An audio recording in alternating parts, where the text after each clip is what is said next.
स्वतः दस्तूर खुद्द बाळासाहेबांनी आपले विचार आपल्या आवाजाच्या माध्यमातून मांडल्यानंतर आता वेळ आली आहे अखेरच्या षटकाची आणि या षटकाची फटकेबाजी करण्यासाठी ज्या पद्धतीने सचिन तेंडुलकर मैदानात उतरावा आणि भारताने मॅच जिंकावी असे दोन फलंदाज या ठिकाणी आपली चौफेर षटकारी आणि चौकारी करणार शिवसैनिक हेच सगळ्यात मोठं पद आहे आणि या पदाचा मान सन्मान राखत मी या ठिकाणी थोड्याच वेळात मंच मांडणी झाल्यानंतर आपल्या सगळ्यांचं लाडकं दैवत आदरणीय पक्षप्रमुख आणि आपल्या सगळ्यांचं नेतृत्व महाराष्ट्राचं भविष्य आणि आपल्या सगळ्यांचं दैवत सन्माननीय उद्धवजी ठाकरे साहेब यांना विनंती करतो की आपण सविनय मंचावर यावं।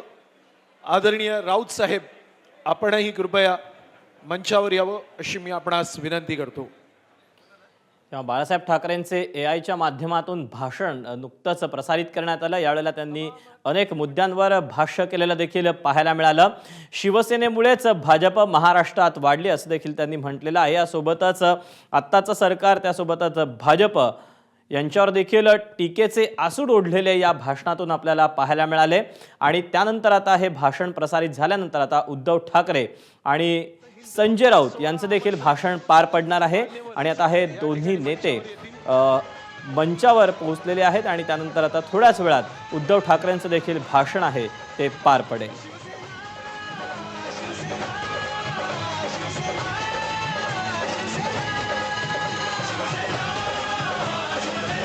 आदरणीय उद्धवजी या ठिकाणी महाराजांच्या प्रतिमेला मानवंदना देतील, पुष्पमालिका अर्पण करतील।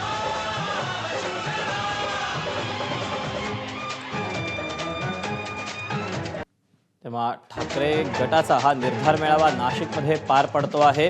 आगामी स्थानिक स्वराज्य संस्थांच्या निवडणुकांसाठी आणि पक्षामध्ये नवसंजीवनी सध्या देण्यासाठी अशा पद्धतीचे मेळावे आता ठाकरेंच्या शिवसेनेकडून महाराष्ट्रभर आखण्यात आलेले आहेत आणि त्यानंतर नाशिकमधला मुंबईमध्ये जो पार पडलेला होता मेळावा त्यानंतर आता हा नाशिकमध्ये घेण्यात येतोय। त्यानंतरचा पुढचा मेळावा जो असणार आहे तो छत्रपती संभाजीनगरमध्ये पार पडणार आहे। त्यामुळे आता या मेळाव्याच्या माध्यमातून आपल्या पक्षाची पुनर्बांधणी करताना उद्धव ठाकरे पाहायला मिळतात। यासोबतच स्थानिक स्वराज्य संस्थांच्या निवडणुका देखील एक मोठं लक्ष या शिवसेनेसमोर असणार आहे। त्यामुळे स्वाभाविकच यातून कुठली रणनीती आता ठाकरेंकडून आखली जाते, कशा पद्धतीने मायक्रो प्लॅनिंग केलं जात आहे हे देखील आगामी काळामध्ये आपल्याला पाहायला मिळणार आहे। तर आता हा जो निर्धार मेळावा पार पडतो आहे यामध्ये प्रमुख आकर्षण होतं ते म्हणजे एआय आधारित तंत्रज्ञानाचा वापर या ठाकरे गटाच्या निर्धार मेळाव्यामध्ये होताना आपल्याला पाहायला मिळाला आणि त्यानंतर आता थोड्याच वेळामध्ये उद्धव ठाकरे यांच्या भाषणानं या शिबिराचा समारोप होणार आहे। अपडेट जाणून घ्यात वेदांत नेब आपल्या सोबत आहे। वेदांत, आपण बघितलं की एआय तंत्रज्ञानाचा वापर करून बाळासाहेब ठाकरे यांचं भाषण नुकतंच प्रसारित करण्यात आलं होतं, अनेक मुद्द्यांवर भाष्य करण्यात आलं, काय सांगशील?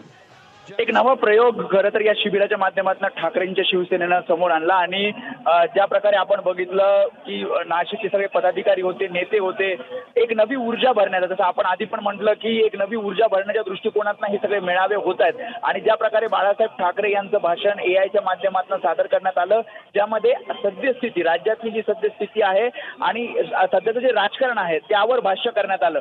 आपल्या पक्षाची नेमकी पुढची भूमिका काय, पुढची वाटचाल काय, हे बाळासाहेब ठाकरेंच्या या आवाजातनं आपल्या पदाधिकाऱ्यांपर्यंत, नेत्यांपर्यंत पोहोचवलं आहे, ज्यामध्ये महायुतीवर विशेष करून टीका करण्यात आली आहे।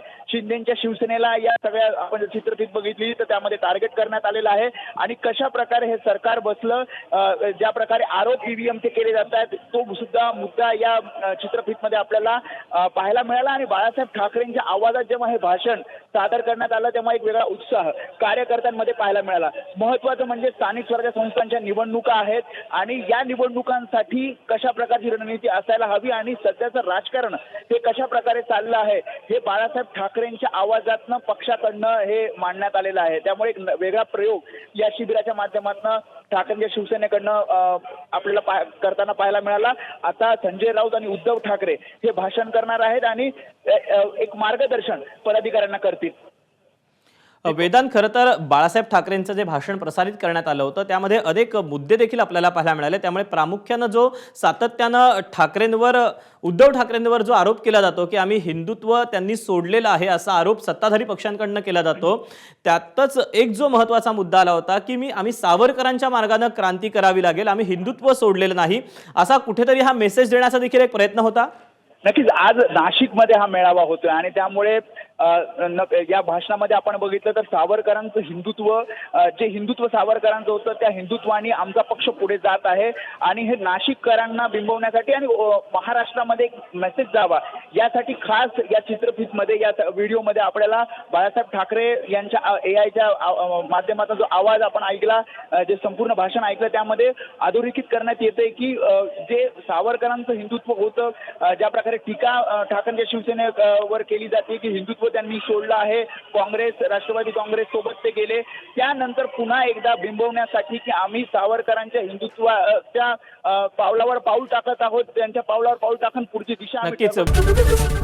ABP माझा, उघडा डोळे बघा नीट.